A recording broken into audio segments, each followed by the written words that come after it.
സന്തോഷം. എവിടുന്നാ വരുന്നേ? കളമശ്ശേരി അതെവിടെയായിട്ടാ വരിക?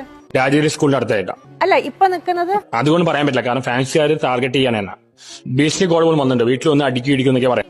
ആ, അപ്പൊ നിങ്ങള് എത്ര വരെ പഠിച്ചിട്ടുണ്ട്? ആക്ച്വലി ഞാൻ എന്റെ പറയണോ, ഞാൻ എഞ്ചിനീയറിംഗ് കഴിഞ്ഞിട്ട് ഫിലോസഫിയിലേക്ക് തിരിഞ്ഞു ഔട്ട് ഓഫ് ഇൻട്രസ്റ്റ്. അപ്പൊ എനിക്ക് 3 ഓൾറെഡി അഡ്മിഷൻ കിട്ടി, IIT അഡ്മിഷൻ കിട്ടിയാണ്.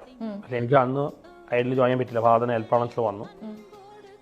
അപ്പൊ ഞാനിപ്പോ മഹാരാഷ്ട്രയിലെ BEd ചെയ്യുന്നു. എവിടെ വെച്ചാ തെറ്റുകൾ പറ്റിപ്പോയത്? എന്താണ് നിങ്ങളുടെ ജീവിതത്തിലെ പ്രശ്നം ഉണ്ടായത്? ഞാൻ മനഃപൂർവ്വം ചെയ്തതല്ല, എല്ലാം മീഡിയ ഉണ്ടാക്കുകയും പല ഇതിൽ വന്നാണ്. പല കാരണങ്ങളും ഉണ്ടാവുമായിരിക്കാം നിങ്ങൾക്ക് അയാളെ സ്നേഹിച്ചത്. പക്ഷെ ആ സ്നേഹത്തിന്റെ പേരിൽ തകർത്തത് നിങ്ങൾ എത്ര പേരുടെ ജീവിതമാണ്?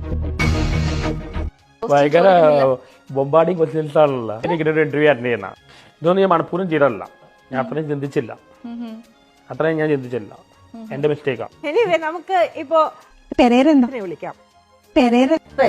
ചങ്കിടിപ്പാണേ, ചങ്കിലുള്ള തീപ്പൊരിയാണേ, അറിവിന്റെ തീപ്പട്ടം കിട്ടി കൊമ്പം തന്നെ മോഹമല്ല മോഹമല്ല മോഹിക്കും താരം.